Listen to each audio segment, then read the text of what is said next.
Meet the editors. പ്രിയപ്പെട്ട പ്രേക്ഷകരെ, പാലക്കാട് മണ്ഡലത്തിൽ വിവാദങ്ങളുടെ പെരുമഴ ഒഴിയുന്നതേയില്ല. ഇന്നിപ്പോൾ പുറത്തു വന്നിരിക്കുന്ന റിപ്പോർട്ടർ TV തന്നെ പുറത്തുവിട്ടിരിക്കുന്ന ഒരു പ്രധാനപ്പെട്ട വാർത്ത, ഈ പാലക്കാട് മണ്ഡലത്തിൽ വ്യാജ വോട്ടിന് പുറമെ ഒരു മണ്ഡലത്തിൽ തന്നെ ഒരു ബൂത്തിൽ തന്നെ ഇരട്ട വോട്ടുകളുമുണ്ട് എന്ന വളരെ പ്രധാനപ്പെട്ട ഒരു കണ്ടെത്തലാണ് ഇന്ന് റിപ്പോർട്ടർ പ്രേക്ഷകർക്ക് മുന്നിലേക്ക് എത്തിച്ചിരിക്കുന്നത്. ഇതിനോടനുബന്ധിച്ച് റിപ്പോർട്ടറിന്റെ ബിഗ് ഇലക്ഷൻ ഒരു ഇമ്പാക്റ്റും ഉണ്ടായ ദിവസമാണിന്ന്. തിരഞ്ഞെടുപ്പ് ഓഫീസർ എല്ലാ BLOമാരോടും നാളെ വിക്ടോറിയ കോളേജിൽ എത്താൻ ഉത്തരവിട്ടിട്ടുണ്ട്. വിഷയം അടിയന്തരമായി പരിശോധിക്കാൻ ഡെപ്യൂട്ടി കളക്ടർക്ക് നിർദ്ദേശവും കൊടുത്തിട്ടുണ്ട്.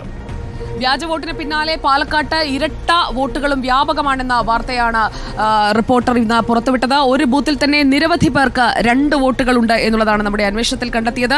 ഇതിൽ ഈ കണ്ടെത്തൽ എന്ന് പറയുന്നത് വളരെ പ്രധാനപ്പെട്ടതാണ്. പേരും ഫോട്ടോയും അഡ്രസ്സും ഒന്നാണ്, പക്ഷേ ID കാർഡ് വ്യാജനാണ്. 2 നമ്പറും ഡബിൾ എന്നുള്ളതാണ്. നമുക്കൊപ്പം സ്പെഷ്യൽ ബീറ്റ് എഡിറ്റേഴ്സിൽ MD ആൻറ്റു, ഒപ്പം തന്നെ സാനിയ മനോമി, റോഷിപാൽ, അല്ലമീൻ, ഒപ്പം അഷ്കർ അലി കരിമ്പ, ഇക്ബാൽ, ദീപക് മലയമ്മ, സിനോജ് തോമസ് എന്നിവരും ഞങ്ങൾക്കൊപ്പം ഉണ്ടാവും.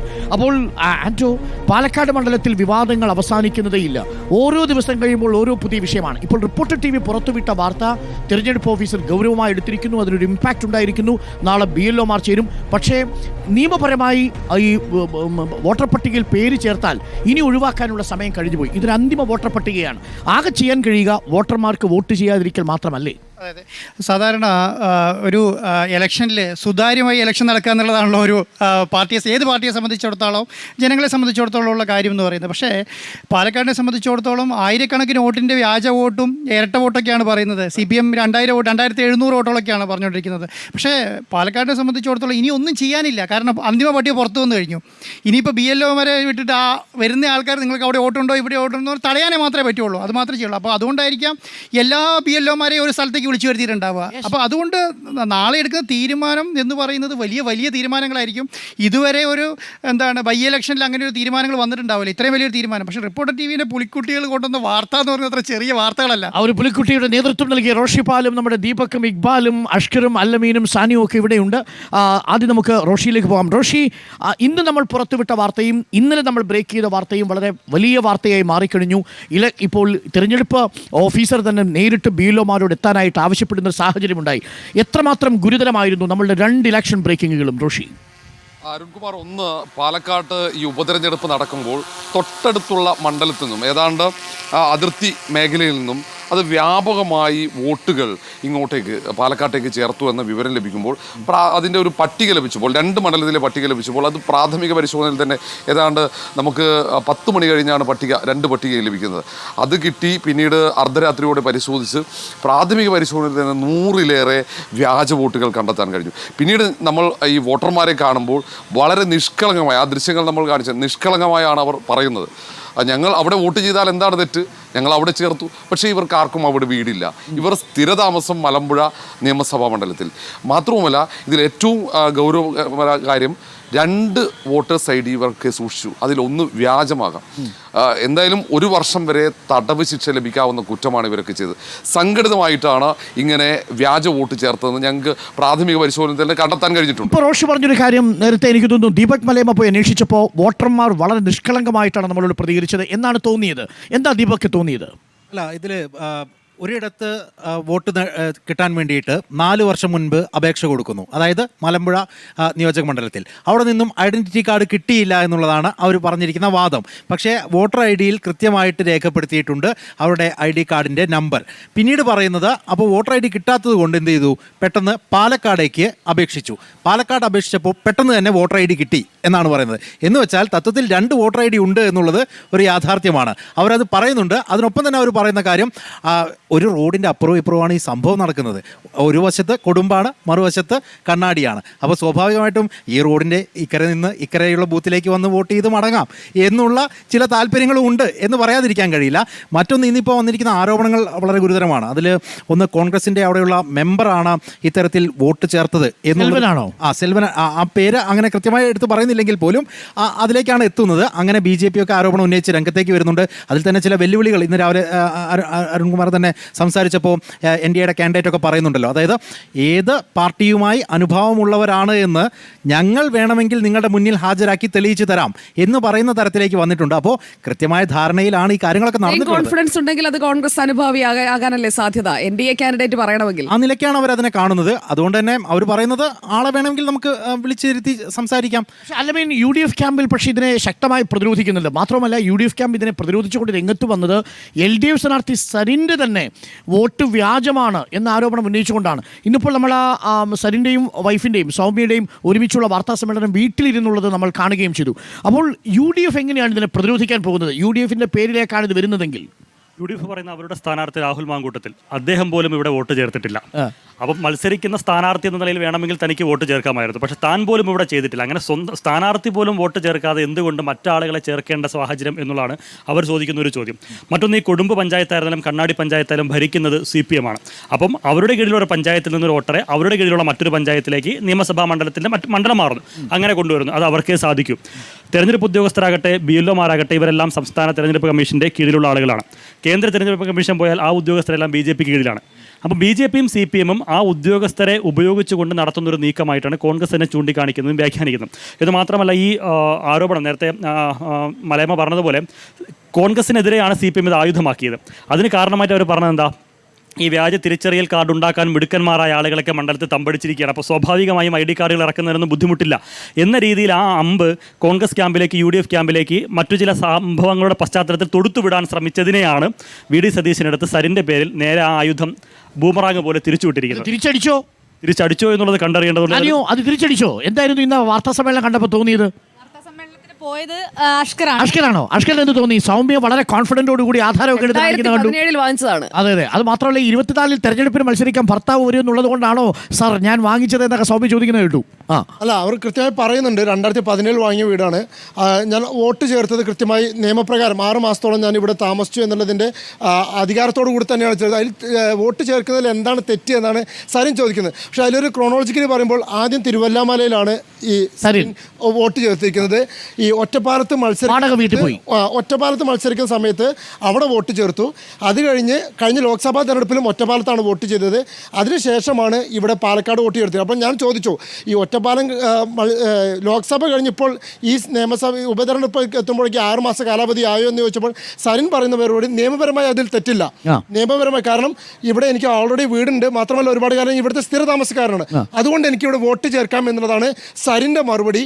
പക്ഷേ ഈ സരിന് ഉപയോഗിച്ചുകൊണ്ടില്ലെങ്കിൽ സരിൻ്റെ വോട്ട് ചേർത്തത് ഉപയോഗിച്ചുകൊണ്ട് രാഷ്ട്രീയമായി തിരിച്ചടിക്കുക എന്നുള്ളതാണ് ഇപ്പോൾ UDF ചെയ്തുകൊണ്ടിരിക്കുന്നത്. പാർട്ടി തീരുമാനിക്കുന്നതിന് മുമ്പ് സരിൻ സ്ഥാനാർത്ഥിയാകാൻ തീരുമാനിച്ചു ലക്ഷണമുണ്ട് ഈ വോട്ട് ചേർക്കല്.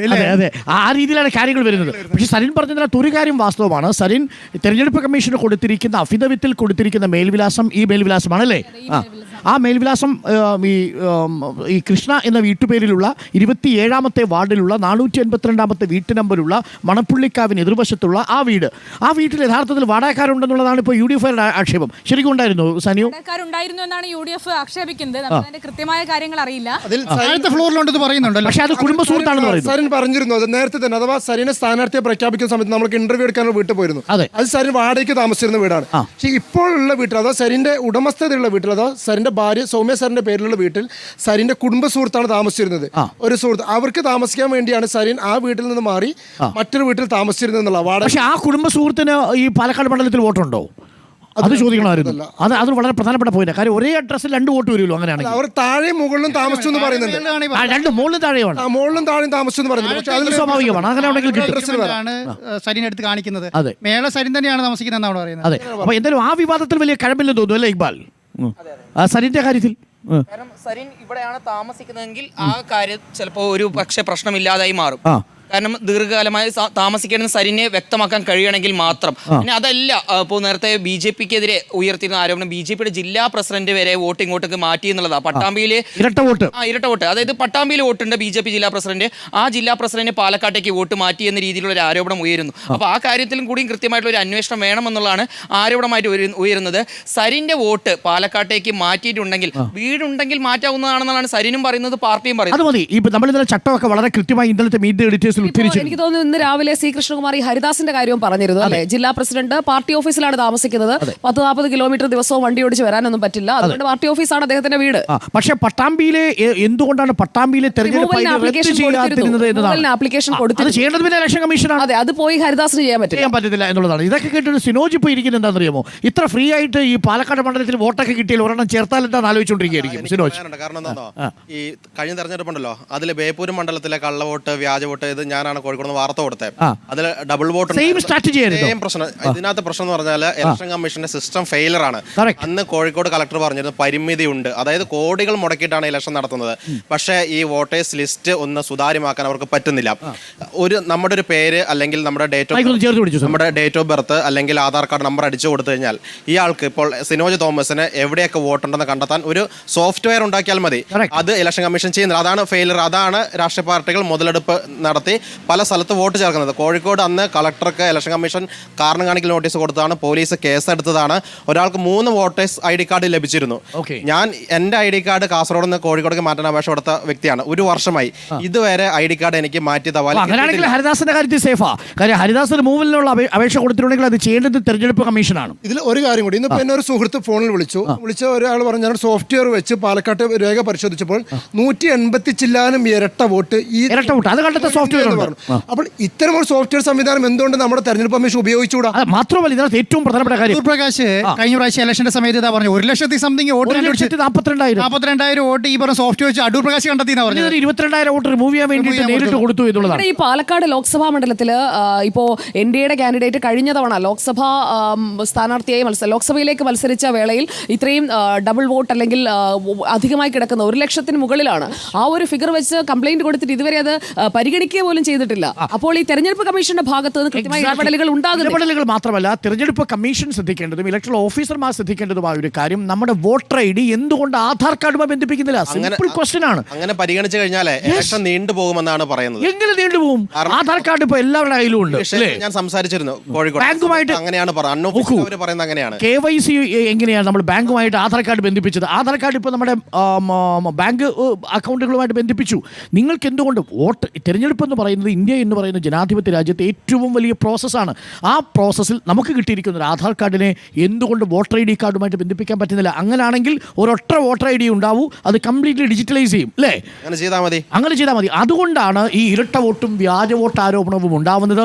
ഇത് പരിഹരിക്കാൻ ഈ ഒറ്റ മാർഗ്ഗമേ ഉള്ളൂ. ഇല്ലെങ്കിൽ നേരത്തെ സിനോജ് പറഞ്ഞതുപോലെ, നേരത്തെ സുജയ പറഞ്ഞതുപോലെ ഇത് ആവർത്തിച്ചുകൊണ്ടേയിരിക്കും. അത് ഇലക്ട്രൽ ഓഫീസർമാരും തെരഞ്ഞെടുപ്പ് കമ്മീഷനുമാണ് അക്കാര്യത്തിൽ ജാഗ്രത. ഒരു കാര്യം എന്താ പറയുക, ഇത്ര സുതാര്യമായിട്ട് ഈ പറഞ്ഞ ഇഞ്ചോടിഞ്ച് മത്സരം നടക്കുന്ന പാലക്കാട് പോലുള്ള സ്ഥലത്ത് 1000 വോട്ടിന്റെ ഒക്കെ ഡിഫറൻസ്, കള്ളവോട്ടും പിന്നെ എന്താ ഇരട്ട വോട്ടും എന്നൊക്കെ പറഞ്ഞിട്ടുണ്ടെങ്കിൽ വളരെ ഇമ്പാക്ട്, വലിയ പ്രശ്നം ഉണ്ടാകുന്ന സ്ഥലമല്ലേ? ലാസ്റ്റ് ഇലക്ഷനിലെ ഭൂരിപക്ഷം നോക്കൂ, 3000 സംതിങ് ആണ്. അത് ഇഞ്ചോടിഞ്ച് പോരാട്ടമാണ് നടക്കുന്നത്. അവിടെയൊക്കെ അവരെ 2700 വോട്ടുകൾ ചേർത്തു എന്ന് പറയുന്നത് വാസ്തവമാണെങ്കിൽ അതിന്റെ അർത്ഥം ഇവിടെ ഈ മണ്ഡലത്തിൽ തെരഞ്ഞെടുപ്പ് അട്ടിമറിക്കപ്പെട്ടിരിക്കുന്നു എന്നാണ്. ഒറ്റ വാക്കിൽ നമുക്കിത് പറയാൻ പറ്റും. അന്വേഷണം ആരംഭിച്ചു. അതിൽ CPM ഇന്നെടുത്തൊരു നിലപാടുണ്ട്. അന്വേഷണം കൃത്യമല്ലെങ്കിൽ തെരഞ്ഞെടുപ്പ് കമ്മീഷനെതിരെ സമരവുമായി 18 ബഹുജന പ്രക്ഷോഭത്തിന് CPM നേതൃത്വം തീരുമാനിച്ചു. കാരണം ഇത് തെരഞ്ഞെടുപ്പ് കമ്മീഷന്റെ ഭാഗത്ത് വലിയ വീഴ്ചയുണ്ട്. BLOമാരുടെ സഹായമില്ലാതെ ഒരു കാരണവശാലും ഇങ്ങനെ വ്യാജ വോട്ടോ ഇരട്ട വോട്ടോ വോട്ടേഴ്സ് ID ഉണ്ടാക്കുമ്പോഴേ വോട്ടേഴ്സ് ID ഫോട്ടോ വേണമല്ലോ. അപ്പോൾ ഫോട്ടോ ചില ഫോട്ടോ സൂം ചെയ്തെടുത്തിരിക്കുന്നു, വൈഡിൽ എടുത്തിരിക്കുന്നു. ആ സെയിം ഉള്ള ഫോട്ടോ തന്നെ എഡിറ്റ് ചെയ്തിട്ടാണ് ഈ അടുത്ത വോട്ടർ ID ഉണ്ടാക്കിയിട്ടുള്ളത്. അത് അത്ര കാര്യമല്ല. സെയിം ഫോട്ടോ ഉപയോഗിച്ചിട്ട് അതേ ഫോട്ടോ തന്നെ നമ്മൾ കണ്ടെത്തിയ വാർത്ത 113-ാമത്തെ അഞ്ജലി അല്ല ഇന്ന് കണ്ടെത്തി കൊടുത്ത വാർത്ത 113-ാമത്തെ ബൂത്തില് ഒരു ഫോട്ടോ എൻലാർജ് ചെയ്തിരിക്കുന്നു, മറ്റേ ഫോട്ടോ സൂം ഔട്ട് ചെയ്തും സൂം ഇൻ ചെയ്തും അങ്ങനെയൊക്കെ മാറ്റി ഒരേ ഫോട്ടോ വ്യാജനാണ്. അതെ, വ്യാജ ഫോട്ടോ എടുക്കാനും വ്യാജ ID കാർഡ് ഉണ്ടാക്കാനും ഒക്കെയുള്ള പ്രത്യേക പരിശീലനം സിദ്ധിച്ചവർ മണ്ഡലങ്ങളിൽ ഉണ്ട്. അങ്ങനെ തന്നെയാണ് മനസ്സിലാക്കുന്നത്. ഇതിന്റെ കൂടുതൽ വിവരങ്ങൾ പറഞ്ഞു നമുക്ക് മറ്റു വിഷയത്തിലേക്ക് കൂടി ഒന്ന് പോകണം. അപ്പോൾ പാലക്കാട് ഒറ്റ കാര്യമേ നമുക്ക് അറിയേണ്ടതുള്ളൂ. പാലക്കാട് ഈ വ്യാജ വോട്ട് വിവാദം ആരെ തുണയ്ക്കും എന്നുള്ളതാണ് പ്രധാനപ്പെട്ട കാര്യം. ഒരു സിംഗിൾ ടേക്ക് എടുക്കാം. അഷ്കർ, ഇത് ആരെ തുണയ്ക്കാനാണ് സാധ്യത? വോട്ടർമാരിലേക്ക് ഇത് എത്തിയാൽ അല്ല അതിൽ ചേർക്കേണ്ട കാര്യമുണ്ട്.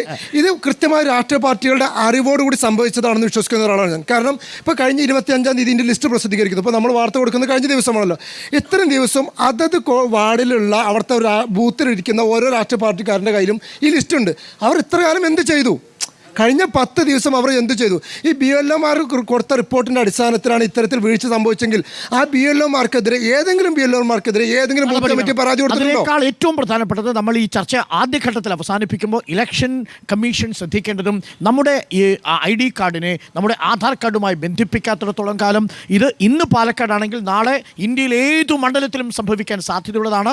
കേരളത്തിൽ ഇതിങ്ങനെ സംഭവിക്കുന്നുണ്ടെങ്കിൽ മറ്റിടങ്ങളിൽ എത്രമാത്രം കൂടുതൽ ആഴത്തിൽ സംഭവിക്കും എന്നുകൂടി ഒന്ന് പ്രേക്ഷകർ തിരിച്ചറിയൂ. അപ്പോൾ പ്രിയപ്പെട്ടവരെ, നമുക്കൊരു ചെറിയ ഇടവേള വേണം. ഇടവേളയ്ക്ക് ശേഷം തിരികെ വരും. പാലക്കാട് തെരഞ്ഞെടുപ്പിൻ്റെ ചൂടേറുമ്പോൾ ഇന്നലെ EP ജയരാജൻ മുനിസിപ്പൽ സ്റ്റേഡിയത്തിൽ പ്രത്യേകം ഒരുക്കിയ മുനിസിപ്പൽ ബസ് സ്റ്റാൻഡിന് സമീപം ഒരുക്കിയ പന്തലിൽ വെച്ച് പറഞ്ഞത് ഊതിക്കാച്ചിയ പൊന്നാണ് P സരിൻ എന്നാണ്. യഥാർത്ഥത്തിൽ അതൊന്ന് ഊതുകയായിരുന്നോ എന്നുള്ളൊരു ചോദ്യം പലരും ചോദിക്കുന്നുണ്ട്. പക്ഷേ അങ്ങനെയല്ല, EP ജയരാജൻ വളരെ കൃത്യമായി പറയുകയായിരുന്നു എന്നാണ് LDF പക്ഷം പറയുന്നത്. ഇതെന്തായാലും CPMൻ്റെ സംസ്ഥാന സെക്രട്ടേറിയറ്റിൽ EP ജയരാജൻ്റെ വിശദീകരണം പാർട്ടിക്ക് ബോധ്യപ്പെട്ടു എന്നാണ് മനസ്സിലാക്കുന്നത്. അഥവാ ബോധ്യപ്പെട്ടു എന്നാണ് നമ്മളോട് മനസ്സിലാക്കി തരാൻ ശ്രമിച്ചത് എന്നാണ് നമ്മൾ മനസ്സിലാക്കുന്നത്.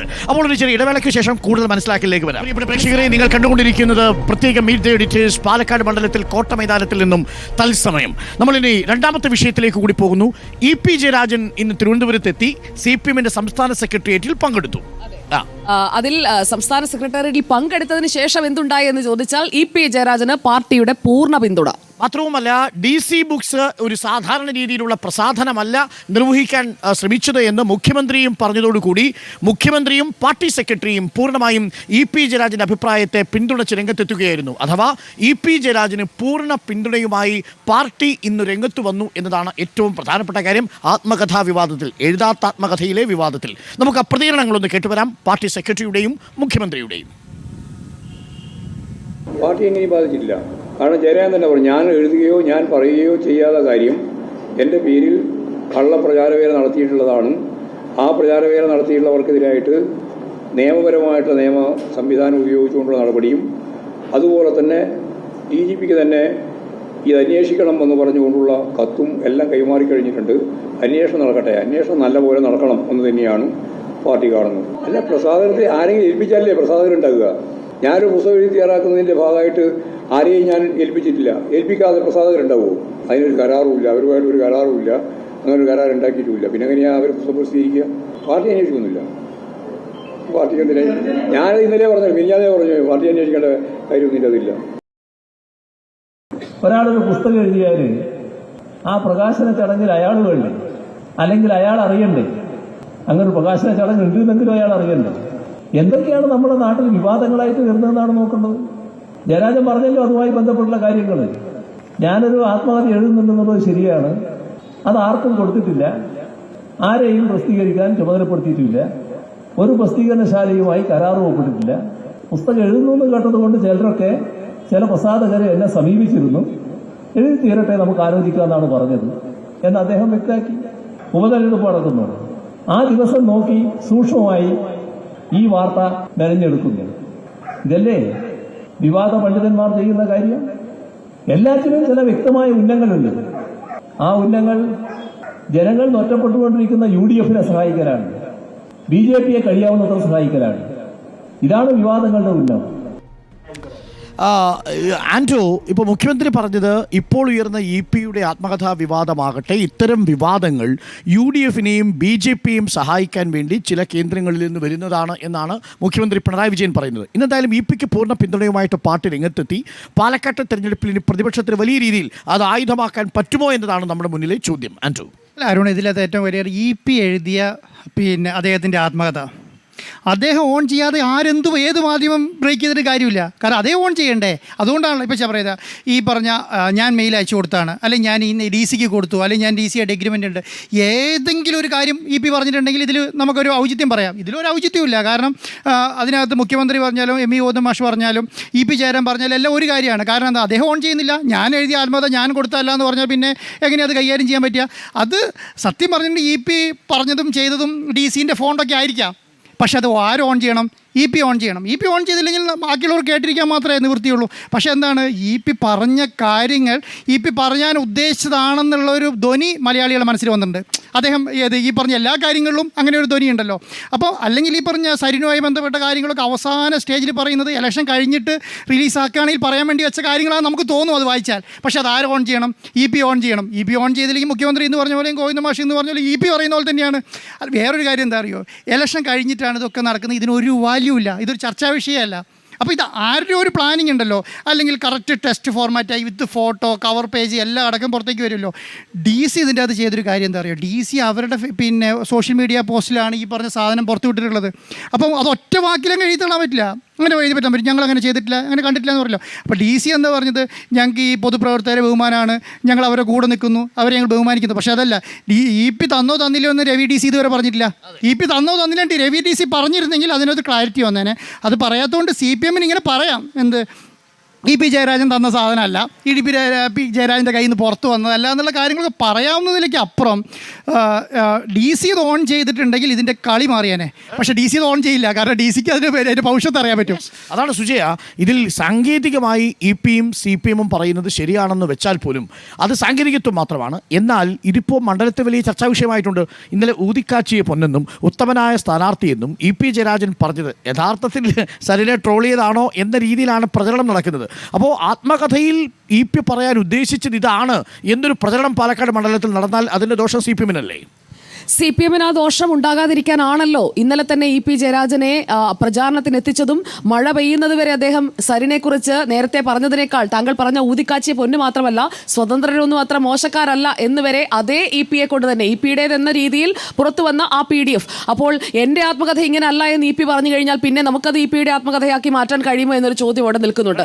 എന്തായാലും തൽക്കാലം EP പറയുന്നത് വിശ്വസിക്കാനേ നിർവാഹമുള്ളൂ. ഒരു കാര്യത്തിൽ എനിക്ക് വലിയ സന്തോഷമുണ്ട്, LDF കൺവീനർ സ്ഥാനത്ത് നിന്ന് മാറ്റിയതിന് പിണങ്ങിപ്പോയതാണ് തിരുവനന്തപുരത്ത് EP ജയരാജൻ. 76 ദിവസം കഴിഞ്ഞ് ഇന്ന് അദ്ദേഹം പാർട്ടിയുടെ സംസ്ഥാന സെക്രട്ടേറിയറ്റിൽ അതെ വന്നിരുന്നിട്ട് അദ്ദേഹം പറഞ്ഞത് എന്താണ്, ഇതൊന്നും ഞാൻ എഴുതിയിട്ടുമില്ല, ഇതൊന്നും ഞാൻ എഴുതാൻ ഉദ്ദേശിച്ചിട്ടുമില്ല. അദ്ദേഹത്തെ ഓൺ ചെയ്തുകൊണ്ട് തോളത്തൊന്ന് തട്ടി അതാരാണിത് വന്ന് പറയുന്നത്, മുഖ്യമന്ത്രി പിണറായി വിജയൻ. അതിന് ഒരാഴ്ച മുൻപ് മുഖ്യമന്ത്രി പിണറായി വിജയൻ കോഴിക്കോട്ട് നടത്തുന്ന കൂടിക്കാഴ്ചയുടെ ദൃശ്യങ്ങളടക്കം നമ്മൾ കാട്ടിയതാണ്. അതായത് EPയെ പിണറായി തന്റെ വിശ്വസ്ത പദവിയിലേക്ക് തിരിച്ചു കൊണ്ടുവന്ന് ചേർത്ത് പിടിച്ച് പാർട്ടിയിലേക്ക് കൊണ്ടുവരാൻ വരുമ്പോൾ ആരോ ആ കുളത്തിൽ നഞ്ചിട്ട് കലക്കാൻ ശ്രമിച്ചു എന്നുള്ളത് പാർട്ടി തിരിച്ചറിയുന്നുണ്ട്. അതാരാണെന്ന് പാർട്ടി പിടിച്ചോളും. അത് പാലക്കാട്ട് ഇറക്കി, EPയെ ഇറക്കി. ഇനി ഈ വിവാദമൊന്നും UDF പ്രതീക്ഷിച്ചത്ര കൊണ്ട് ഒത്തില്ല. ഓക്കെ, ഇക്ബാൽ, ആരാണ് നമ്മുടെ മഴയത്തെ പ്രസംഗം കവർ ചെയ്യാൻ പോയത് നമ്മൾ ഇവിടെ? സാനിയ ആയിരുന്നു. സാനിയ എങ്ങനെയായിരുന്നു ആ വരുന്ന സമയത്ത് ഒരു ബോഡി ലാംഗ്വേജ് ഒക്കെ? അതായത് സാധാരണ നമ്മൾ ഈ രാഷ്ട്രീയ വിഷയങ്ങളൊക്കെ പറഞ്ഞ് അങ്ങനെ വന്നിട്ടാണ് സ്ഥാനാർത്ഥിയിലേക്ക് എത്താറ്. പക്ഷെ EP സ്റ്റേജിൽ കയറുന്നു, ആദ്യം തന്നെ പറയുന്നു സരിൻ മികച്ച സ്ഥാനാർത്ഥിയാണ്. ആദ്യത്തെ സെന്റൻസ് ഇത് തന്നെയാണ്, സരിൻ മികച്ച സ്ഥാനാർത്ഥിയാണ്, എന്തുകൊണ്ടും പാലക്കാടുകാർക്ക് അർഹതപ്പെട്ട ആളാണ്, ചെറുതിലേ തൊട്ട് നല്ല വിദ്യാഭ്യാസവും കാര്യങ്ങളൊക്കെ ആയി വന്നു, ഒരു സാധാരണ കർഷക കുടുംബത്തിൽ ജനിച്ചു, അതിനുശേഷം ഡോക്ടർ ആവുന്നു, പിന്നീട് വേറെ ഒരു ആമുഖവും ഇല്ല. തുടങ്ങുമ്പോൾ തന്നെ അതായത് ആളുകളെ അഭിസംബോധന ചെയ്തിട്ടില്ല, അതെ. അല്ല, എൻ്റെ ഒരു സംശയമല്ല സാനിയോ, നമ്മൾ ഈ കുട്ടികളെ ഇങ്ങനെ അടിച്ചിട്ട് അവിടെ പോയി ഇത് പറയണ എന്ന് പറഞ്ഞു കഴിഞ്ഞിട്ട് ആദ്യം വരുന്ന സമയത്ത് എൻ്റെ അമ്മ ഇങ്ങനെ പറഞ്ഞു എന്ന് പറഞ്ഞ ഒരു ഭാവം ഉണ്ടായിരുന്നു. എനിക്ക് തോന്നി, അതായത് അരുണേട്ടൻ ആദ്യം പറഞ്ഞതുപോലെ അത് ഊത്ത് തന്നെയാണ്. അരുണേട്ടൻ ആദ്യം പറഞ്ഞതുപോലെ ഊതിക്കാച്ചിയ പൊന്ന് എന്നതിലൂടെ ഒരു രാവിലെ വാർത്താ സമ്മേളനം കഴിഞ്ഞ് ഏതാണ്ട് ഭക്ഷണം കഴിച്ച് വൈകിട്ട് പരിപാടിക്ക് പോകുന്നത് വരെ എനിക്ക് തോന്നുന്നു 5:30 വരെ അവിടെ DC ഓഫീസിൽ വിശ്രമമായിരുന്നു. ഞാനും സാനിയും മാറി കാത്തിരുന്നു പ്രത്യേക പ്രതികരണം കിട്ടാൻ. അപ്പോൾ തിരിച്ചിറങ്ങി വരുമ്പോൾ DC സെക്രട്ടറിയോടൊപ്പമാണ് ഇറങ്ങുക. എല്ലാ മാധ്യമ പ്രവർത്തകരും പ്രതികരണം ഇല്ലെന്ന് മടങ്ങി. അപ്പോൾ എന്നെ കണ്ടപ്പോൾ തന്നെ ഓ നീയും ഇവിടെ ഉണ്ട് അല്ലേ എന്ന് പറഞ്ഞാണ് ഇറങ്ങി വരുന്നത്. പിന്നെ പുള്ളി കുറെ കമന്റൊക്കെ അടിച്ച് പതുക്കെ അങ്ങ് ഇറങ്ങി പോവാണ് ചെയ്തത്. ഈ പറഞ്ഞതുപോലെ എനിക്ക് മിഥുനത്തിലെ മോഹൻലാലിന്റെ ഒരു ഡയലോഗ് ഓർമ്മ വരുന്നത്, എത്ര നല്ല ഭംഗി, എത്ര നല്ല മാല, എത്ര നല്ല കാര്യം അല്ലേ, ഊതിക്കാച്ചിയ പൊന്ന്, ഉത്തമനായ സ്ഥാനാർത്ഥി. അങ്ങനെ EP വിരുദ്ധ മുന്നണിയാണ്. ഞാൻ തൽക്കാലം EPക്കൊപ്പം പാർട്ടി തന്നെ പരസ്യമായി പറഞ്ഞ ഒരു നിലപാട് അത് EPയെ പിന്തുണയ്ക്കുന്നതാണ്. ഈ തെരഞ്ഞെടുപ്പ് കാലത്ത് പാർട്ടി പറയേണ്ട ഒരു നിലപാടും അതാണ്. പക്ഷേ കഴിഞ്ഞ ലോക്സഭാ തെരഞ്ഞെടുപ്പ് സമയത്തും ഇതുപോലൊരു വിവാദം EP ഉണ്ടാക്കുന്നു. തെരഞ്ഞെടുപ്പ് ദിവസം ഒരു വെടി EP പൊട്ടിക്കുന്നു. അതിനുശേഷം നടത്തിയ വാർത്താ സമ്മേളനങ്ങളിൽ ഗോവിന്ദ മാഷ് പറഞ്ഞത് EP വിശദീകരിച്ചിട്ടുണ്ട്, അതാണ് പാർട്ടിക്ക് ബോധ്യം. EPയും പറയുന്നു പിന്നീട് എന്തുകൊണ്ട് ആ LDF കൺവീനർ സ്ഥാനത്ത് അദ്ദേഹത്തെ മാറ്റി. ഇപ്പോൾ കൊടുക്കുന്ന പിന്തുണ, ആ ക്ലീൻ ചിറ്റ്, അതിന്റെ ആയുസ് ഈ തെരഞ്ഞെടുപ്പ് കഴിയുന്നതിന് ശേഷം ഉണ്ടാകുമോ എന്നൂടെ നോക്കേണ്ടിയിരിക്കുന്നു. പ്രധാനപ്പെട്ട ചോദ്യം മറ്റൊരു കാര്യമുണ്ട്, ഈ സ്ഥാനാർത്ഥി നിർണയത്തിലെ അതൃപ്തി അന്ന് സരിൻ സ്ഥാനാർത്ഥിയായി വരുന്ന അന്ന് ഒരുപക്ഷെ അദ്ദേഹം പ്രകടിപ്പിച്ചിട്ടുണ്ടാവും. അതിനുശേഷമാണ് മുഖ്യമന്ത്രി പിണറായി വിജയനുമായി കൂടിയാലോചന നടത്തി ഈ പ്രശ്നങ്ങളൊക്കെ അദ്ദേഹത്തിനുള്ള അമർഷങ്ങളൊക്കെ ഒത്തുതീർപ്പാക്കുന്നത്. അത് പൂർണ്ണമായും പ്രശ്നങ്ങൾ പരിഹരിക്കപ്പെടും. പക്ഷേ ഈ കാര്യം പുസ്തകം നിന്ന് മാറ്റാൻ മറന്നതാണോ എന്ന രീതിയിലുള്ള എന്നാലും ഒരു മാസത്തിനിടെ റോഷിപാൽ, അത് ഞാൻ ഒരു കാര്യം ചോദിക്കട്ടെ, 15-ാം തീയതിയാണല്ലോ ഈ തെരഞ്ഞെടുപ്പ് പ്രഖ്യാപിക്കുന്നത്. അത് കഴിഞ്ഞിട്ടാണ് സരിൻ പിണങ്ങുന്നതും വേറെ സ്ഥാനാർത്ഥി ഇല്ലാത്തത് കൊണ്ട് CPIM സരിനെ സ്ഥാനാർത്ഥിയാക്കുന്നതും. അതുവരെ നമ്മുടെ മുന്നിലുള്ള യാഥാർത്ഥ്യമാണ്. അപ്പോൾ EP ആത്മകഥ എപ്പോഴാണ് എഴുതിയത്? ഈ സരിനെ കുറിച്ചുള്ള വിയോജിപ്പ് എഴുതിയത് എന്തായാലും ഈ 18-ാം തീയതിക്ക് ശേഷമാണ്, ഒക്ടോബർ 18-ന് ശേഷമാണ്. അതിനുശേഷം എഴുതി അത് PDF ആക്കി അത് പുറത്തിറക്കാനായിട്ടുള്ള ഒരു പ്രസിദ്ധീകരണ സമയമായിട്ടുണ്ടോ? ആത്മകഥയുടെ അവസാന പേജിൽ അതെങ്ങനെയാണ് തിരികെ കയറ്റിയത്? ഞാൻ ആ ആത്മകഥയിൽ EP എഴുതിയതൊന്നും ഞാൻ EP-യുടേതല്ല എന്ന് പറയില്ല. കാര്യം എൻ്റെ സോഴ്സ് പ്രകാരം അത് EP പറയാൻ ഉദ്ദേശിച്ച കാര്യങ്ങളാണ്. പക്ഷേ EP അത് തിരഞ്ഞെടുപ്പിൻ്റെ സമയത്ത് പ്രസിദ്ധീകരിക്കാൻ ഉദ്ദേശിച്ചതല്ല.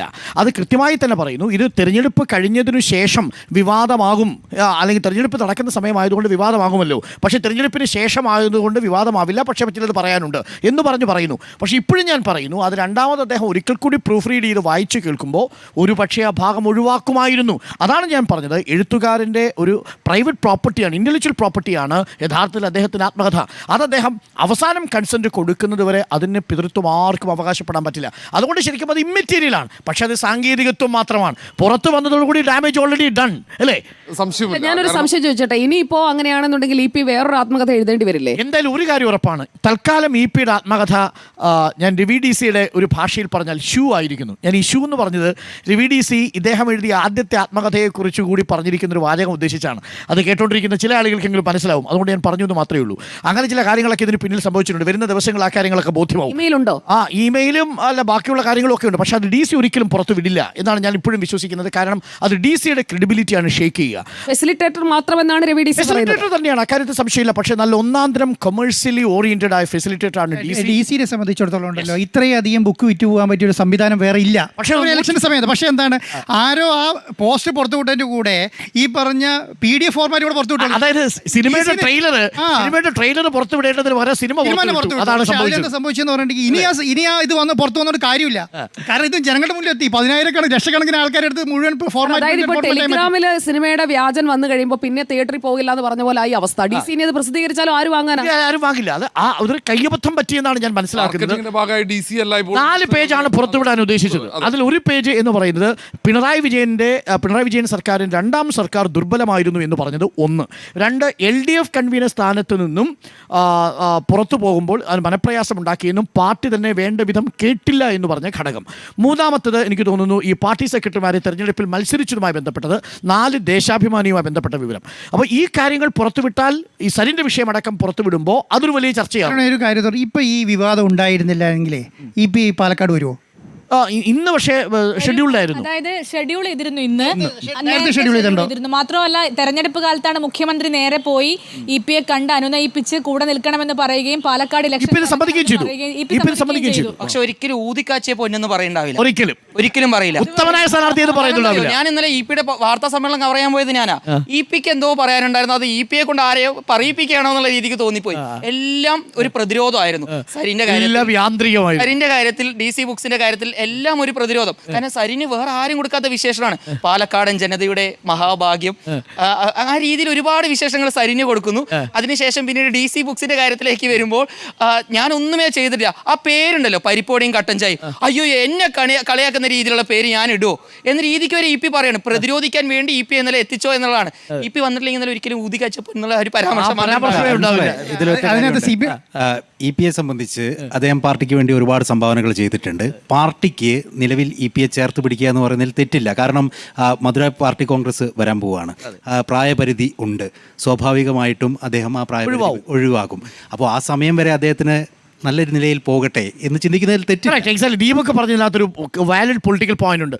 CPM ഇനി എന്ത്, അതായത് ഒരു പരിധി കടന്ന് EP പോയില്ലെങ്കിൽ നിലവിലുള്ള വിഷയത്തിന് പുറത്ത് CPM EP-ക്കെതിരെ ഒരു നടപടിയും എടുക്കില്ല.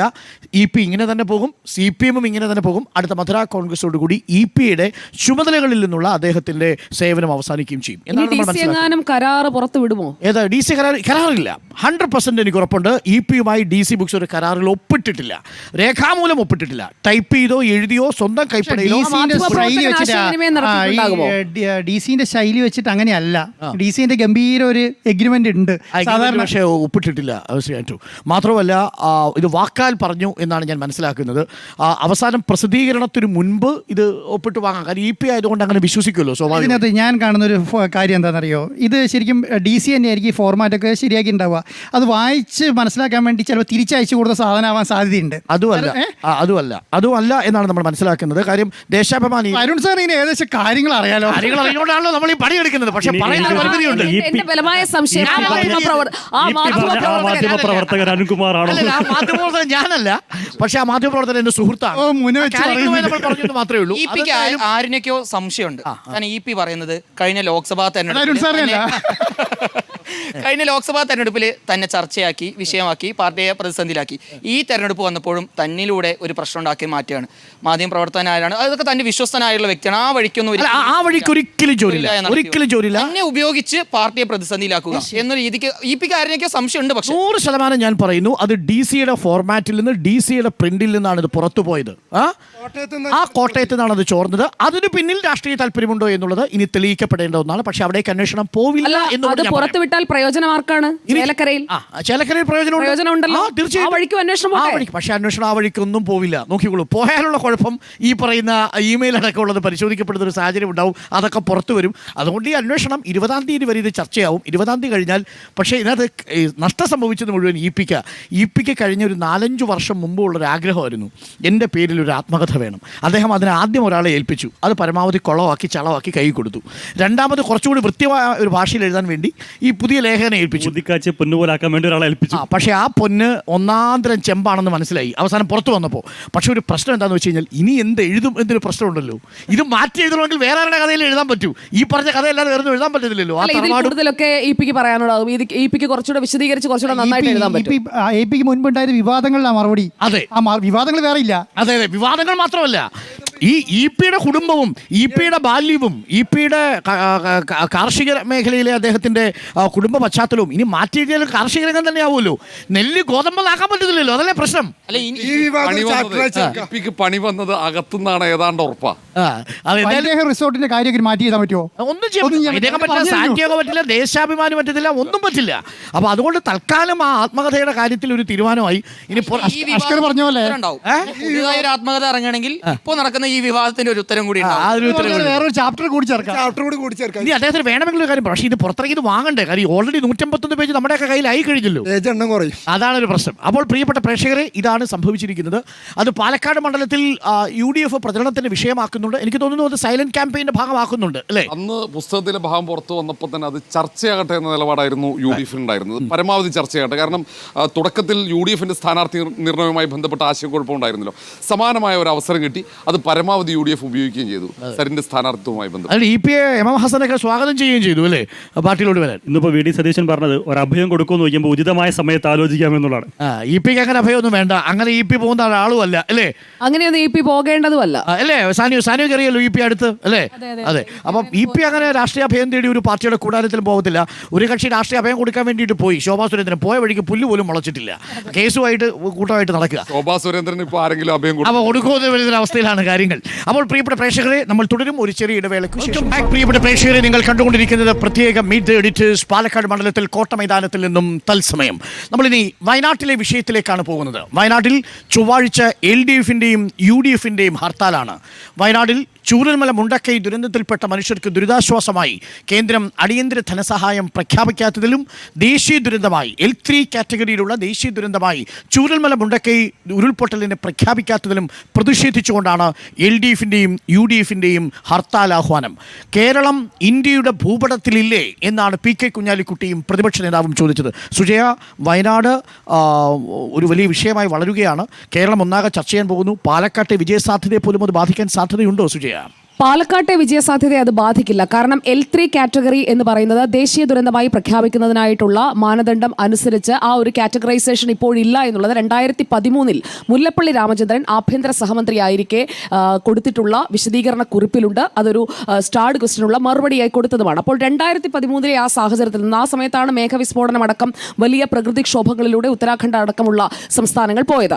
അപ്പോൾ അന്ന് മുതൽ 2013 മുതൽ ഈ 2024 വരെയുള്ള സമയത്ത് ഈ L3 കാറ്റഗറി എന്ന് പറയുന്നത് അനുസരിച്ച് കൊണ്ടുള്ള ദേശീയ ദുരന്ത പ്രഖ്യാപനത്തിലേക്ക് പോയിട്ടില്ല എന്നുള്ളൊരു വസ്തുത നമ്മുടെ മുന്നിലുണ്ട്. കേരളത്തിൽ ഈ ഉരുൾപൊട്ടൽ അത് L3 കാറ്റഗറി അല്ല, ദേശീയ ദുരന്തം. ദേശീയ ദുരന്തം 2018 നമ്മൾ L3 കാറ്റഗറി ആയി. L3 കാറ്റഗറിയെ ദേശീയ ദുരന്തമായി പ്രഖ്യാപിക്കണം എന്നുള്ളതാണ് ഇവിടുത്തെ പ്ലീ. ആ പ്ലീ നിലനിൽക്കില്ല എന്നുള്ളത് പറയാനാണ് ഞാനത് ചൂണ്ടിക്കാട്ടിയത്. അപ്പോൾ ദേശീയ ദുരന്തം എന്നുള്ള ഒരു പ്രഖ്യാപനം ഇല്ലെങ്കിലും കേരളത്തിന് ആവശ്യമായ ദുരിതാശ്വാസ സഹായം കിട്ടുന്നുണ്ടോ എന്നതാണ് ഇവിടെ എടുത്തു നോക്കേണ്ട കാര്യമെന്നാണ് ഞാൻ കരുതുന്നത്.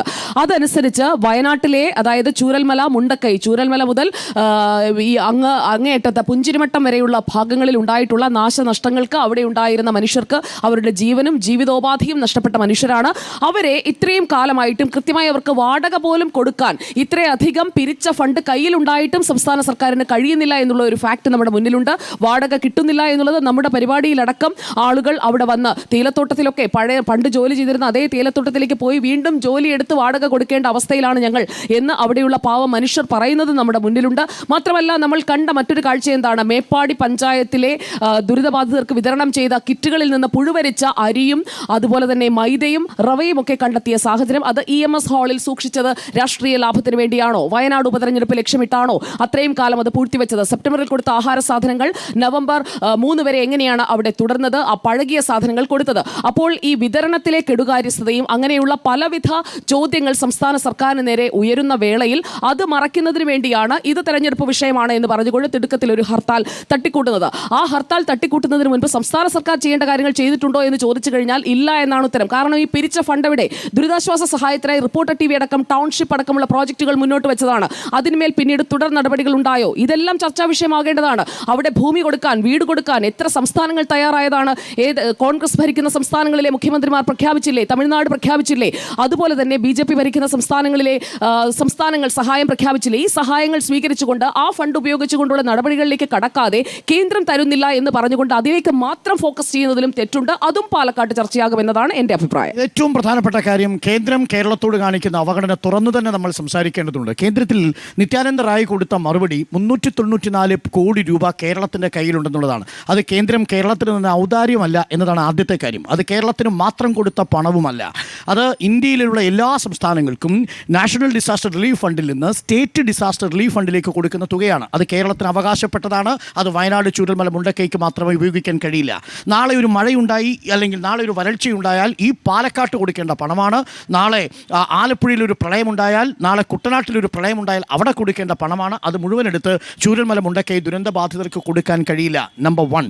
നമ്പർ 2, ഇത് പുനരധിവാസത്തിന് ഉപയോഗിക്കാൻ അതിൽ നിന്ന് ഒരു ചില്ലി പൈസ പോലും എടുക്കാൻ കഴിയില്ല എന്നതാണ് ഇപ്പോൾ കൊടുത്തിരിക്കുന്ന 394 കോടി. ഇപ്പോൾ കൊടുത്തതല്ല, അത് നേരത്തെ കൊടുത്തതാണ്. അതെല്ലാ വർഷവും കൊടുക്കുന്നതാണ്. ചൂരൽമല, മുണ്ടക്കൈ ഉണ്ടായില്ലെങ്കിലും അത് കൊടുക്കേണ്ടതാണ്. അപ്പോൾ നിത്യാനന്ദ റേ എന്ന ആഭ്യന്തര സഹമന്ത്രി പറഞ്ഞിരിക്കുന്നത് അങ്ങേയറ്റം കേരളത്തോടുള്ള വിവേചനം പ്രതിഫലിക്കുന്ന ഒരു സ്റ്റേറ്റ്മെൻറ്റാണ്. That is number 2. നമ്പർ 3, ഏറ്റവും പ്രധാനപ്പെട്ട കാര്യം പ്രിയപ്പെട്ട പ്രേക്ഷകർ മനസ്സിലാക്കേണ്ടത്, ഈ മെമ്മോറാണ്ടം എസ്റ്റിമേറ്റ്സ് സഹിതം കേരളം കൊടുത്തത് കഴിഞ്ഞ ഓഗസ്റ്റ് മാസം 17-ാം തീയതിയാണ്. നമ്മുടെ സംസ്ഥാന സർക്കാർ എന്തു ചെയ്തു എന്ന ചോദ്യത്തിന് NDRFൻ്റെ മാനദണ്ഡങ്ങൾക്ക് വിധേയമായി വിവിധ ഹെഡുകളിലായുള്ള എസ്റ്റിമേറ്റുകൾ, ഐ സ്റ്റിൽ റിപ്പീറ്റ്, അത് എസ്റ്റിമേറ്റുകളാണ്. ആ എസ്റ്റിമേറ്റുകൾ എല്ലാ തവണയും കണക്കുകൾ കൊടുക്കുന്നത് എക്സാജറേറ്റഡ് പ്രൊവിഷൻസ് ആയിരിക്കും. അത് പിന്നീട് ഇന്റർ ഡിപ്പാർട്ട്മെൻറ്റൽ കമ്മിറ്റിയാണ് അത് സ്ക്രൂട്ടനൈസ് ചെയ്യുക. അതിനുശേഷമാണ് എത്ര പണം കൊടുക്കണമെന്ന് തീരുമാനിക്കുന്നത്. നമ്മൾ ഓഗസ്റ്റ് 17-ന് കൊടുത്തു, സെപ്റ്റംബറായി, ഒക്ടോബറായി, നവംബർ മാസം 16-ാം തീയതിയാണ് നാളെ. 3 മാസമാകാൻ പോകുന്നു. ഇപ്പോഴും അതിൻ്റെ പുറത്ത് എന്തുകൊണ്ടാണ് കേന്ദ്ര സർക്കാർ അടയിരിക്കുന്നതെന്ന് ചോദിച്ചത് കേരളമല്ല, പകരം ഹൈക്കോടതിയുടെ ഡിവിഷൻ ബെഞ്ചാണ്. അത് കേന്ദ്ര സർക്കാരിൻ്റെ മുഖത്തേറ്റ പ്രഹരമാണെന്ന കാര്യത്തിൽ സംശയമില്ല.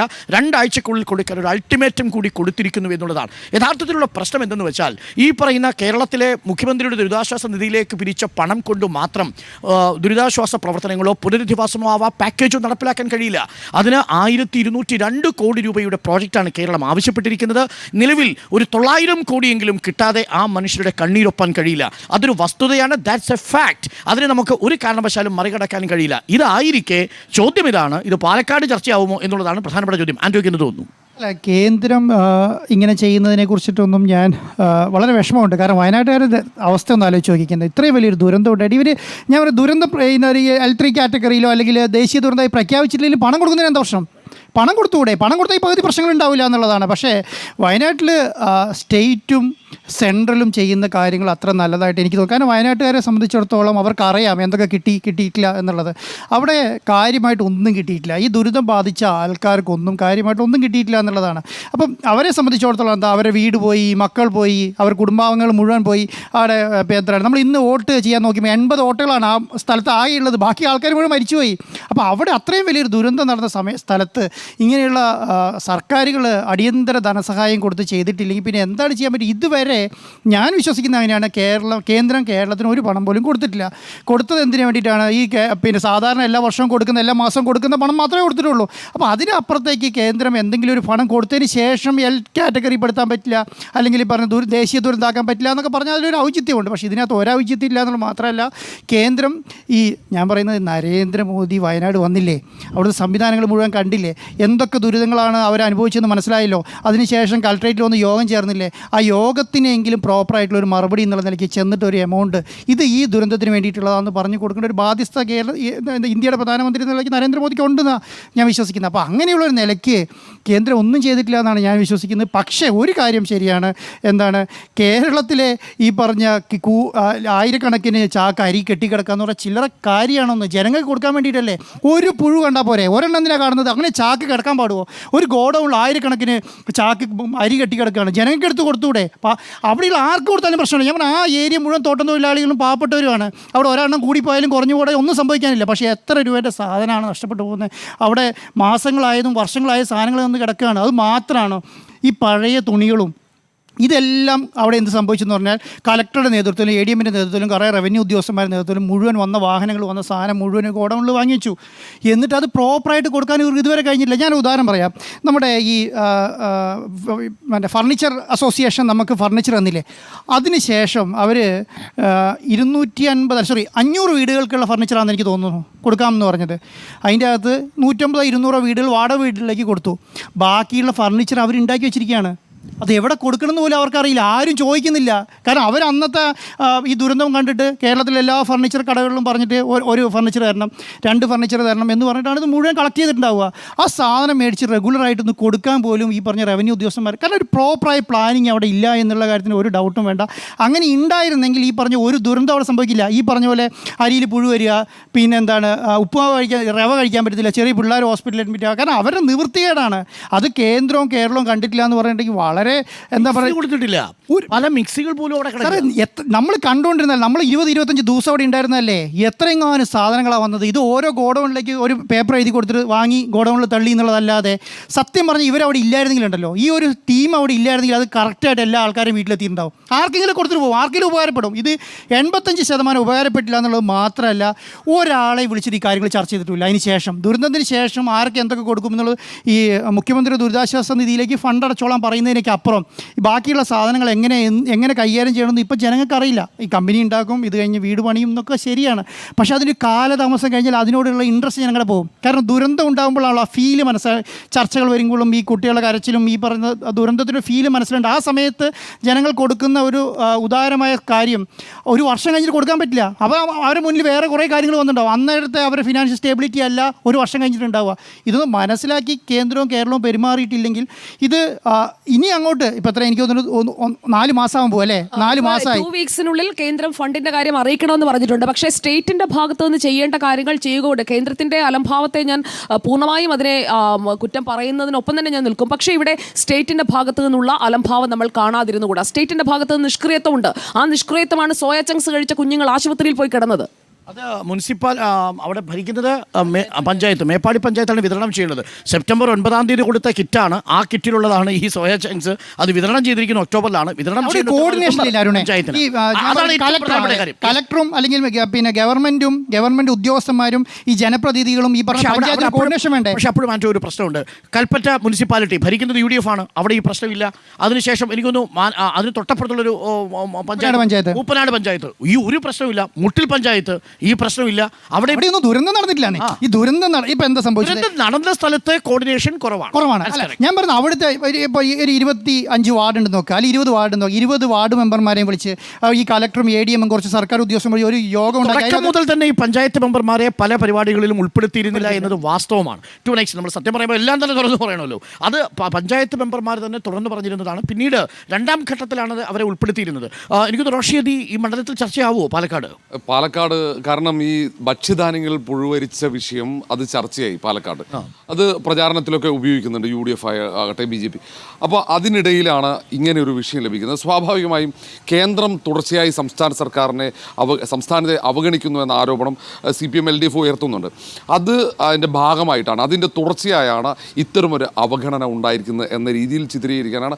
അങ്ങനെയാണ് ഇപ്പോൾ LDF ശ്രമിക്കുന്നത്. ആ സമയം തന്നെ പ്രതികരിച്ചു തുടങ്ങി. കാരണം LDF DYFI പ്രവർത്തകർ ഇന്നലെ രാത്രി തന്നെ നഗരത്തിൽ വലിയ പ്രതിഷേധ പ്രകടനം സംഘടിപ്പിക്കുന്നു. തൊട്ടു പിന്നാലെ രാവിലെ മുതൽ നേതാക്കളൊക്കെ രൂക്ഷമായി പ്രതികരിക്കുകയും ചെയ്തിട്ടുണ്ട്. പക്ഷേ ഇങ്ങനെ ഒരു വിഷയമുണ്ട്. അവിടെ ഭക്ഷ്യധാന്യങ്ങൾ പുഴുവരിച്ചു, കൃത്യമായ ഏകോപനമില്ല. നമ്മൾ ഏതാണ്ട് 10-15 ദിവസം ഞാൻ ഉൾപ്പെടെ എല്ലാവരും അവിടെ ഉണ്ടായിരുന്നു.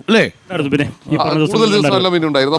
അപ്പോൾ ഇടതുപക്ഷ പ്രവർത്തകരടക്കം ഇതിൽ നിരാശരാണ്. അവർ സത്യം പറഞ്ഞാൽ അവർ DYFIൻ്റെ ആണെങ്കിലും SFIൻ്റെ ആണെങ്കിലും CPMൻ്റെ ആൾക്കാരാണ്, CPIൻ്റെ പ്രവർത്തകരാണെങ്കിലും എല്ലാം ഈ പറഞ്ഞ സർക്കാർ ഉദ്യോഗസ്ഥരുമായിട്ടുള്ള ഒരു പ്രശ്നം നടന്നുകൊണ്ടിരിക്കുകയാണ്. അതുകൊണ്ട് മാത്രമാണ്. അല്ലെങ്കിൽ അവിടെ ഞാൻ പറയാം DYFIൻ്റെ ആൾക്കാരൊക്കെ എത്രയോ കഷ്ടപ്പെടുന്നത്. ഇതിനെതിരെ സമരം നടത്തുന്നുണ്ട്. അവർ ആർക്കെതിരെയാണ്? അവർക്ക് സർക്കാർ നേരെ സമരം നടത്താൻ പറ്റില്ല.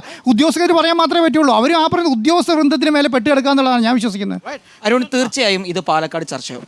കാരണം എന്താ വെച്ചാൽ ഞാൻ കേരളത്തിനെതിരെ അല്ലെങ്കിൽ കേന്ദ്രത്തിനെതിരെ എന്ന രീതിക്കല്ല, വയനാടിനെ ചേർത്ത് നിർത്താൻ പാലക്കാട്ടെ ഓരോ വീട്ടുകാരും കൂടെ നിന്നതാണ്. ഓരോ വീട്ടുകാരും അവരെ കൊണ്ട് സാധിക്കുന്ന രീതിയിൽ ആക്രി കൊടുത്തിരുന്നു, പത്രക്കെട്ടുകൾ കൊടുത്തിരുന്നു, പച്ചക്കറികൾ കൊടുത്തിരുന്നു, ബിരിയാണി വിറ്റപ്പോൾ ആ ബിരിയാണി വാങ്ങിയിരുന്നു. ആ വീടുകളിലെല്ലാം ഉള്ള ആളുകൾ കൃത്യമായി ഈ വിഷയം പഠിക്കും, അവരത് ചർച്ച ചെയ്യും. ഇത് ആർക്കെതിരെ എന്ന രീതിക്കല്ല, പക്ഷേ അവർ ഈ കൃത്യമായി ഇതൊരു പഠനം നടത്തി ഈ വിഷയം ചർച്ച ചെയ്തതിന് ശേഷമായിരിക്കും ഒരു പക്ഷേ ഇത്തവണ പോളിംഗ് ബൂത്തിലേക്ക് പോവുക എന്നാണ് ഞാൻ മനസ്സിലാക്കുന്നത്. അല്ലമീൻ അവിടെ ഉണ്ടായിരുന്നല്ലോ അല്ലേ? ഇതെങ്ങനെയാണ് ഡെവലപ്പ് ചെയ്യാൻ പോകുന്നത് ഇനി? ഈ പറഞ്ഞത് ഈ ഉപതെരഞ്ഞെടുപ്പിൽ നമ്മൾ പല വിഷയങ്ങളും വന്നിരുന്നല്ലോ. ചേലക്കരയിൽ നമ്മൾ പല വിഷയങ്ങൾ ചർച്ചയിൽ കണ്ടു, വയനാട് കണ്ടു. ഇതൊക്കെ ഇവിടെ ആർത്ത് റിഫ്ലക്ട് ചെയ്യുമെന്ന് എനിക്ക് സംശയമുണ്ട്. ഉള്ളാരും പറയാലോ. കാരണം ഈ വിഷയം മാത്രമല്ല, പല വിഷയങ്ങൾ ചർച്ചയാവുന്നുണ്ട്. അത് വോട്ടർമാരെ എത്രത്തോളം സ്വാധീനിക്കുമെന്നുള്ള സംശയമാണ് ഞാൻ പറഞ്ഞത്. അതെ, ക്യാമ്പയിനിങ്ങിന് പോകുമ്പോൾ ആദ്യം LDF ക്യാമ്പിലാണ് നമ്മൾ അധികവും പോയിട്ടുള്ളത്. അവിടെ കൃത്യമായി കേന്ദ്രം കേരളത്തെ തുടർച്ചയായി അവഗണിക്കുന്നു എന്നുള്ളൊരു സാധനം വരുന്നുണ്ട്. അതിൻ്റെ ഭാഗമായി തന്നെ വയനാട്ടിലും അവഗണന ഉണ്ടാകുന്നു എന്ന് വരുന്നുണ്ട്. പക്ഷേ അതേസമയം തന്നെ ഇത് NDA ക്യാമ്പും UDF ക്യാമ്പും ഒക്കെയും UDF ക്യാമ്പ് സംസ്ഥാന സർക്കാരിനെതിരെ പറയുന്നു, NDA ക്യാമ്പും സംസ്ഥാന സർക്കാരിനെതിരെ ഇത് ആയുധമാക്കുന്നുണ്ട്. അതുകൊണ്ട് തന്നെ ഗ്രൗണ്ട് ലെവലിൽ ഇത് ഏറ്റവും വലിയ ചർച്ചാ വിഷയമായി ഇപ്പോൾ മാറുന്നുണ്ട്. കാരണം സാധാരണക്കാർക്ക് എത്രയും പെട്ടെന്ന് റിലേറ്റ് ചെയ്യാൻ കഴിയുന്ന ഒരു ദുരന്തമായിരുന്നു വയനാട്ടിലെ ദുരന്തം. അതുകൊണ്ട് തന്നെ അത് ചർച്ചയാവുന്നുണ്ട് എന്നാണ് ചർച്ചയാക്കാൻ മുന്നണികൾ നോക്കുന്നുണ്ട്. ഇപ്പോൾ UDYFിന്റെ നേതൃത്വത്തിൽ കേന്ദ്ര സർക്കാരിന് പ്രധാനമന്ത്രി ഓഫീസിലേക്ക് കേരളത്തിന്റെ ഇന്ത്യയുടെ മാപ്പ് അയച്ചു കൊടുത്തിരിക്കുകയാണ്. ഇന്ത്യയുടെ മാപ്പിൽ കേരളമുണ്ട്, കേരളത്തിൽ വയനാടുണ്ട് എന്ന് പറയുന്ന രീതിയിൽ മാപ്പ് അപ്പം പ്രചരണ രംഗത്ത് സജീവമായി വരുന്നുണ്ട്. ഇത് ആളുകൾ എത്രത്തോളം ആർത്ഥത്തിൽ അവരുടെ മനസ്സിനെ സ്വാധീനിക്കും, വോട്ടിനെ സ്വാധീനിക്കും എന്നുള്ള കാര്യത്തിൽ സംശയമുണ്ട്. അങ്ങനെ സ്വാധീനിച്ചിരുന്നുവെങ്കിൽ വയനാടും അതുപോലെ തന്നെ ചേലക്കരയിലൊക്കെ ആ വോട്ടിംഗ് പെർസെൻറ്റേജിൽ റിഫ്ലക്ഷൻ നമ്മൾ കാണണമായിരുന്നു. അവിടെ കുറഞ്ഞു വരികയാണ്. സ്വാഭാവികമായും ഈ വരുന്ന പെട്ടി വിവാദം ആണ്. അതാ പറഞ്ഞ ഈ പ്രതിഷേധത്തിന്റെ ഭാഗമായിട്ട് ഇവിടെയും അത്തരമൊരു നിലപാട് സ്വീകരിച്ചു. ചോദ്യമാണ് എനിക്ക് അഷ്കറെ, ഈ ചേലക്കരയിൽ ഏകദേശം 4.5% വോട്ട് കുറവുണ്ടായി, വയനാട്ടിൽ 9%-ലേറെ വോട്ടിന്റെ ഇടിവുണ്ടായി. പാലക്കാട് അതേ ട്രെൻഡ് ആവർത്തിക്കാൻ സാധ്യതയുണ്ടോ? അഷ്കർ എന്ന് തോന്നുന്നു. പാലക്കാട് കഴിഞ്ഞ തവണയൊക്കെ രീതിയിലേക്ക് പോളിംഗ് ഉണ്ടാകുന്ന പ്രതീക്ഷിക്കുന്നത്. അതിൽ ഏറ്റവും ഒരു കാര്യം ഈ വയനാട് ഹർത്താൽ നടക്കാൻ പോകുന്നത് ഇവിടുത്തെ പോളിംഗിന്റെ തലേ ദിവസം LDFും UDFും അത് കൃത്യമായി ഒരു രാഷ്ട്രീയ ആയുധമാക്കി എന്നുള്ളതിൻ്റെ ഒന്നാമത്തെ തെളിവായി കണ്ടാൽ മതി. രണ്ടാമത്തെ ഈ വിഷയത്തിൽ തന്നെ എനിക്ക് വേറൊരു കാര്യം എന്ന് പറയുന്നത്, ഈ പുനരധിവാസത്തിൻ്റെ ഭാഗമായി എല്ലാവരും പറയുന്നതാണ് ഈ സന്നദ്ധ സംഘടന നൽകിയ ഫണ്ട് ഇല്ലെങ്കിൽ പ്രൈവറ്റ് ആളുകൾ നൽകിയ ഫണ്ട് ഉപയോഗിച്ച് ഇവരെ പുനരധിവസിപ്പിക്കുന്നത്. ശരിക്കും അത് അവരുടെ ഒരു ഔദാര്യം അല്ലെങ്കിൽ അവരുടെ സഹായ മനസ്കതയാണ്. ഈ സർക്കാരുകൾ ചെയ്യേണ്ട ഒരു കാര്യത്തെ ഈ സന്നദ്ധ സംഘടനകളുടെ സഹായത്തോടു കൂടി ചെയ്യുക എന്നുള്ളത് ഒരു സമൂഹത്തിന് ഭൂഷണമായ ഒരു കാര്യമായി ഞാൻ ഒരിക്കലും കരുതുന്നില്ല. സംസ്ഥാന സർക്കാരും കേന്ദ്ര സർക്കാരും ചെയ്യേണ്ട അവരുടെ റെസ്പോൺസിബിലിറ്റിയെ പബ്ലിക്കിൽ നിന്ന് സ്വീകരിച്ച് അതൊരു മറ്റുള്ള ഔദാര്യം സ്വീകരിച്ച് കൊണ്ടുപോയി അവരെ പുനരധിവസിപ്പിക്കുക എന്നുള്ളത് അവർക്ക് നൽകുന്ന നീതിയല്ല എന്ന് വിശ്വസിക്കുന്ന ഒരാളാണ് ഞാൻ. അത് സ്വീകരിക്കാം, ചെയ്യാം, അത് എക്സ്ട്രാ ബെനിഫിറ്റ് ആയിട്ടാണ് ഉപയോഗിക്കേണ്ടത്. പക്ഷേ അതിന് പകരം ഇതിന് പ്രയോറിറ്റി നൽകി സംസ്ഥാനവും കേന്ദ്ര സർക്കാരും ഒക്കെ, സംസ്ഥാന സർക്കാരാണെങ്കിലും കേന്ദ്ര സർക്കാരാണെങ്കിലും അവർ കൈയ്യെട്ടി നിൽക്കുന്ന അവസ്ഥ എന്ന് പറയുന്നത് അങ്ങേറ്റം മോശമാണ് എന്നുള്ളതാണ്. ഓക്കെ, എനിക്കൊന്ന് സിനോജും അവിടെ പോയിരുന്നതാണ്. ഒരു 10-22 ദിവസം ഉണ്ടായിരുന്നു. ഞാനൊരു നിരാശനാണ് വിഷയത്തിൽ. കാരണം വെച്ചാൽ പ്രധാനമന്ത്രി വന്ന ദിവസം ഞാൻ അവിടെ ഉണ്ട്. നിസാമോളെയൊക്കെ കെട്ടിപ്പിടിക്കുന്ന സമയത്തല്ലേ? അതായത് ഓഗസ്റ്റ് 10 ഒരു 2ാം ശനിയാഴ്ചയാണ് പ്രധാനമന്ത്രി അവിടെ വരുന്നത്. അന്ന് വരുന്നു, നിശ്ചയിച്ച മണിക്കൂറെക്കാട്ടിൽ കൂടുതൽ സമയം ചെലവഴിക്കുന്നു. ആ സമയത്ത് നമ്മൾക്ക് ലൈവിൽ പറയുന്നുണ്ട് എന്തെങ്കിലും പ്രഖ്യാപിക്കും, കളക്ടറേറ്റിലെ യോഗത്തിൽ പങ്കെടുക്കുന്നു. പക്ഷെ ഒന്നും പ്രഖ്യാപിക്കാതെ മടങ്ങിപ്പോയി. 2ാം ശനിയാഴ്ച ആയതുകൊണ്ട് എന്നെ അത്ഭുതപ്പെടുത്തുന്നത് ഇപ്പോൾ ത്രിപുരയ്ക്ക് 40 crores, തെലങ്കാനയ്ക്കും ആന്ധ്രാപ്രദേശിനും ഏകദേശം 368 കോടിയോളം, അല്ല 3448 കോടി, 11,500 കോടി രൂപ ദുരന്തം ഉണ്ടാവുന്നതിന് മുമ്പ് ബീഹാറിന് കൊടുക്കുന്നു. ഇവിടെ പ്രധാനമന്ത്രി പറയുന്ന വാചകങ്ങൾ വളരെ ഹൃദയസ്പർശിയായിരുന്നു. കേരളം ഒറ്റയ്ക്കല്ല, കൂടെ ഉണ്ടാവും എന്നാണ് പറഞ്ഞു പോകുന്നത്. പക്ഷെ 3 മാസം കഴിയുന്നു. 3 മാസവും 5 ദിവസമായി പ്രധാനമന്ത്രി വയനാട്ടിൽ വന്ന് മടങ്ങിപ്പോയിട്ട്. പക്ഷേ ഒരു അടിയന്തര ധനസഹായം, ബാക്കി മെമ്മറാണ്ടം സാങ്കേതിക പ്രശ്നങ്ങൾക്ക് അവിടെ ഇരുന്നോട്ടെ, ഒരു അടിയന്തര ധനസഹായം കൊടുക്കാമല്ലോ. അതിനുശേഷം രാഷ്ട്രീയം പറയാം, സാങ്കേതിക പ്രശ്നം പറയാം. പക്ഷേ ഇത്ര പേരുടെ കണ്ണുനീര് പ്രധാനമന്ത്രി നേരിട്ട് കണ്ടിട്ട് എന്തുകൊണ്ട് ഒരു അടിയന്തര ധനസഹായം കൊടുക്കുന്നില്ല? രാഷ്ട്രീയം മാറ്റി നിർത്തട്ടെ, വയനാട്ടുകാരുടെ സങ്കടം പ്രധാനമന്ത്രി നേരിട്ട് കണ്ടത്, ആശുപത്രി പോയതാണ്, കൊടുക്കുന്നില്ല. പറയുന്നത് ഇത്തിരി കടുത്തു പോകുമെന്നറിയില്ല. പ്രധാനമന്ത്രി വന്നു കണ്ടു മടങ്ങി, ഒന്നും ചെയ്തില്ല. പ്രധാനമന്ത്രിയുടെ സന്ദർശനം, അതിനുവേണ്ടി ചിലവഴിച്ച തുക, സെക്യൂരിറ്റി തുക, ആ ഫണ്ട് കൊടുത്തെങ്കിൽ അത്രയെങ്കിലുമായി എന്നുള്ളതാണ് എൻ്റെ അഭിപ്രായം. കറക്റ്റ്. അതൊരു ഇത്തരം കാര്യങ്ങൾ സംഭവിക്കുമ്പോൾ അതിനൊരു ഇന്ത്യയുടെ ഫെഡറൽ സംവിധാനത്തിൽ എല്ലാ സംസ്ഥാനങ്ങൾക്കും തുല്യമായ രീതിയിലുള്ള ഒരു വിതരണം ഉണ്ടാവണം. രാഷ്ട്രീയ കക്ഷികൾ വ്യത്യസ്തങ്ങളായിരിക്കും, ഇതെല്ലാ കാലത്തും സംഭവിക്കുന്നതാണ്, BJPയുടെ കാലത്ത് മാത്രം സംഭവിക്കുന്നതല്ല എങ്കിൽ കൂടി. പക്ഷേ ഒരു വലിയ ദുരന്തത്തെ നേരിട്ടിരിക്കുന്ന ഒരു ജനതയുടെ മുന്നിൽ അവർക്കുള്ള പണം പിടിച്ചു വയ്ക്കുകയോ കൊടുക്കാതിരിക്കുകയോ ചെയ്യുന്നത് ഒരു വലിയ ഗുരുതരമായിട്ടുള്ള വീഴ്ചയെ കണക്കാക്കപ്പെടും. ഇത്തരം തിരഞ്ഞെടുപ്പുകളിൽ അത് പ്രതിഫലിക്കുമെന്ന കാര്യത്തിൽ സംശയമില്ല. അത് ആർക്ക് അനുകൂലമായി ആർക്ക് പ്രതികൂലമായി എന്ന് പറയാൻ നമ്മൾ ആളല്ല, അത് തീരുമാനിക്കേണ്ടത് പ്രിയപ്പെട്ട പ്രേക്ഷകരാണ്. നമ്മൾ ഇന്ന് ഈ സ്പെഷ്യൽ മീറ്റ് ദി എഡിറ്റേഴ്സ് ഇന്നിവിടെ അവസാനിപ്പിക്കുകയാണ്.